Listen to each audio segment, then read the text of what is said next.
quien se suponía que sería el elegido de la fuerza. Anakin Skywalker se convirtió en Darth Vader al caer al lado oscuro, por miedo a perder a su esposa de la misma forma que perdió a su madre, sin poder hacer nada para evitarlo. Walter White, un simple profesor de colegio, un padre de familia ordinario, vio en las drogas la única forma de mejorar en algo las terribles condiciones en las que un muy poco alentador diagnóstico puso a su familia. Sin embargo, esta cruzada termina por corromper su propósito original y se termina convirtiendo en Heisenberg. Incluso los dos personajes que representan todo lo que un héroe debería ser, terminan por demostrar que ante las situaciones indicadas sucumbirían ante la oscuridad de su interior. Superman, tras la muerte de su esposa y de su hijo no nato junto con la explosión de su ciudad, termina transformándose en un dictador que gobierna el mundo a base del miedo, que elimina a todo aquel que se interponga entre él y su visión del mundo ideal, sin importar que quien sea que le haga frente alguna vez haya sido su amigo. Son momentos que tienen un impacto profundo en la perspectiva sobre la vida o sobre sí mismo. Cada uno de nosotros tiene sus propios puntos de quiebre, dependiendo de la propia historia de vida individual de cada persona. Por ejemplo, para Walter White fue el diagnóstico de cáncer y la noticia de su nueva hija. Para Anakin fue el miedo a perder a su esposa. Las experiencias transformadoras son momentos que demandan una gran carga emocional que sobrepasa las vivencias cotidianas diarias.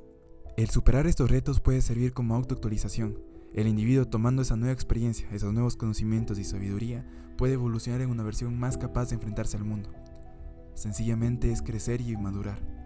Pero así como para algunas personas puede servir para madurar, también en otras, y dependiendo de la situación, claro, puede causar algo conocido en la psicología como ruptura de valores, que es el cambio radical de los principios y valores con los que alguna vez erigió tu vida. Por ejemplo, Anakin era un héroe que siempre cuidaba de los suyos, que era capaz de sacrificarse por otros, pero cuando cayó al lado oscuro se convirtió en uno de los villanos más despiadados del cine, siendo el completo opuesto del héroe que alguna vez fue Anakin.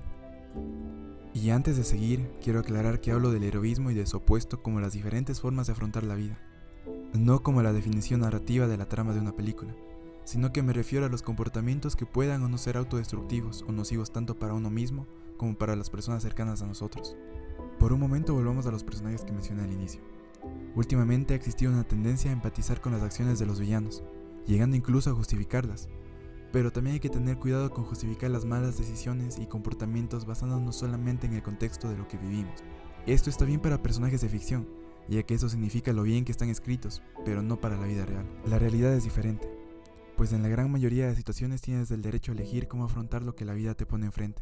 En el libro El hombre en busca de sentido del psiquiatra Viktor Frankl habla de su experiencia preso en los campos de concentración alemanes. En ese libro narra varias experiencias de su vida. En este video te voy a presentar 3 de ellas a muy grandes rasgos. La primera es la propia vida dentro del campo. Cuenta cómo tras perderlo todo, entre los presos había diferentes formas de afrontar la vida. Había quienes perdían toda pizca de humanidad y de deseos de vivir, mientras que también habían hombres que mantenían su esperanza y su ilusión por salir de ahí, con tal de cumplir un propósito por el cual valía la pena regresar. La segunda experiencia se trata de los prisioneros y los guardias. De entre todos los prisioneros se asignaban algunos como jefes de barrancón, pero resulta que quienes conseguían un poco de poder sobre el resto de presos se volvían sádicos y violentos contra sus propios compañeros, mientras que por otro lado también se habla de un guardia que nunca llegó a golpear a los prisioneros, que incluso en ocasiones llegó a comprar medicinas de su propio dinero para los presos que estaban enfermos.